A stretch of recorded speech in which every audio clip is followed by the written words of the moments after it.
The CCSA met today to discuss further easing of restrictions after the Songkran Holiday. A record number of candidates vie for the seat of Bangkok governor, and Thai Airways makes a mysterious purchase. All this is coming up in today's program.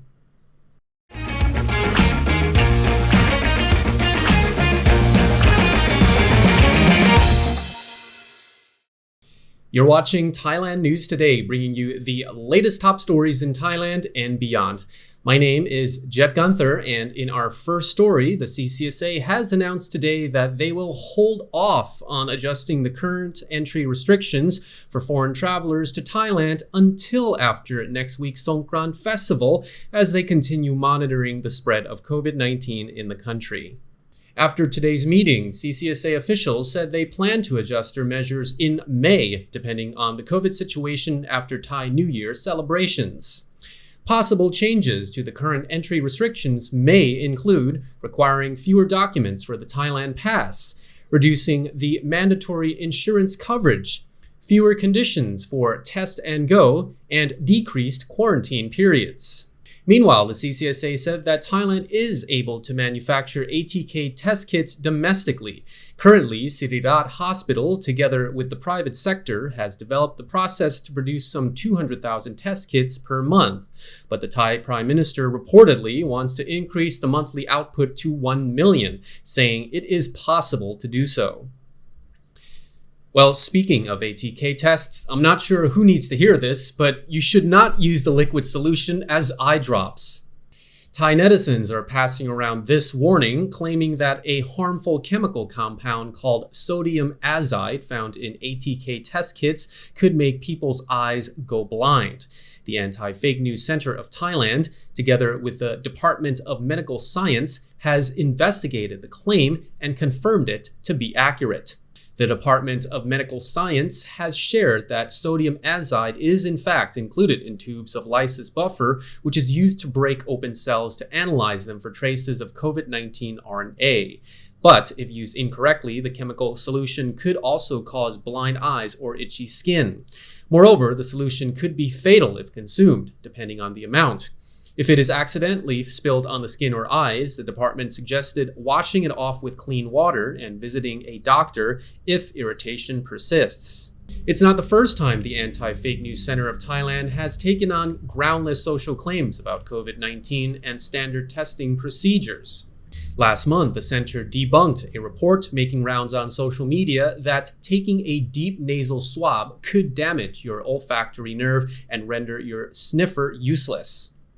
The Medical Services Department found that while a deep nasal swab may in fact touch the nose's sensory nerve, it could not damage it.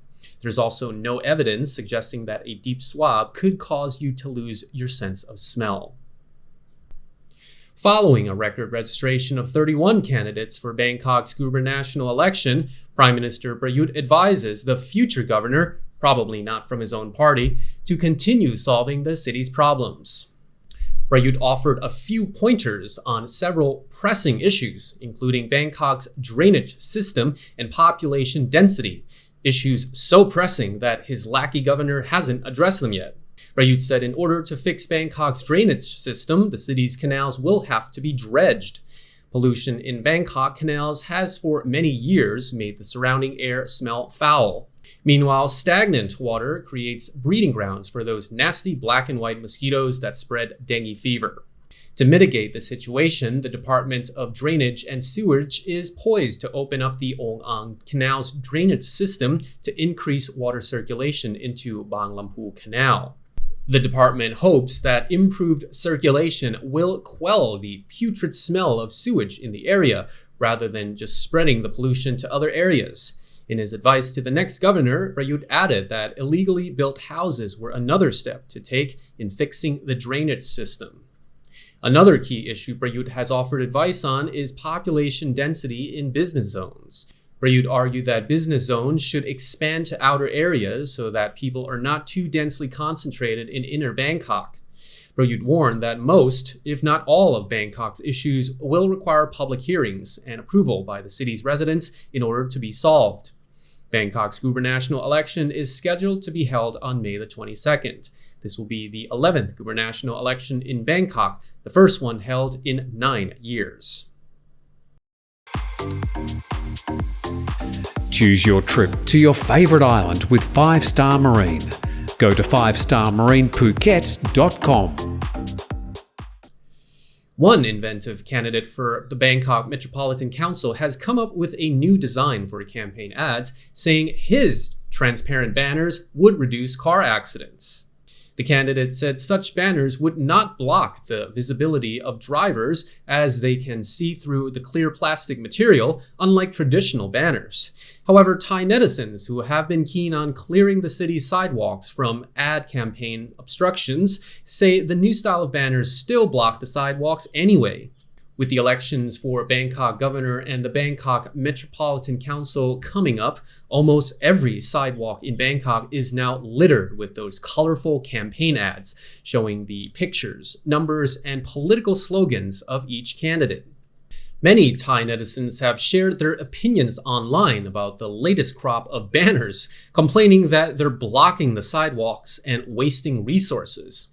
Recently, a video showing a banner on a sidewalk in Bangkok obstructing a foreigner on a wheelchair went viral on social media, making each candidate rethink their campaign ad designs. Candidate number 6 from the Democrat Party, Rewat Kongchat, shared his new style of banner on Facebook, saying, quote, "New idea, new operation. Transparent political ads for safe traveling." He shared that he aimed to create ads that are less obstructive to driver visibility, but that it's not easy to find the materials and suppliers needed to develop such see-through banners. He added that his transparent ads also symbolize that his work for the city of Bangkok would be likewise transparent. He also made the analogy that he could see through every problem from the perspective of residents and clearly understand the solution, just like looking through the banners. Netizens shared their opinions about this transparent banners in the post. Some said that while it was a good start to start thinking about the residents, the new ads still had the weakness of being too big and blocking the sidewalks anyway. Some said they're a waste of resources as they're made from wooden frames and transparent plastic, which would later just become trash. Thai Airways is expanding its fleet by 3 this month, despite going through an ongoing debt restructuring process.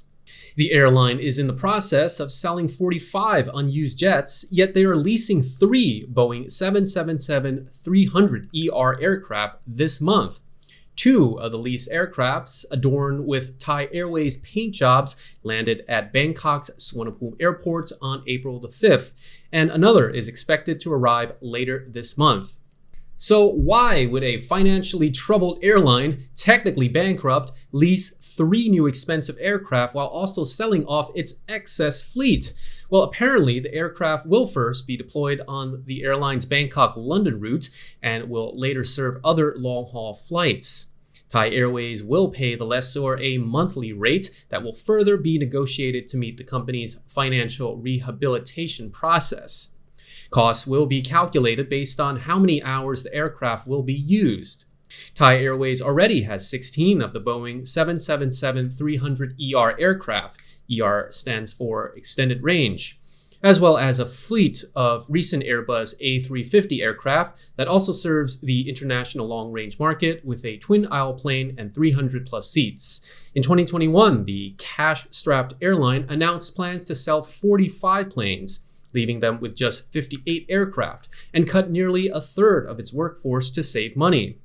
Since the bankruptcy court approved the airline's application for debt restructuring in 2020, the airline has attempted to generate cash by operating an airplane food cafe, selling old aircraft seats on Facebook Live, selling in-flight items on their online yard sale shop, and offering flight simulator sessions.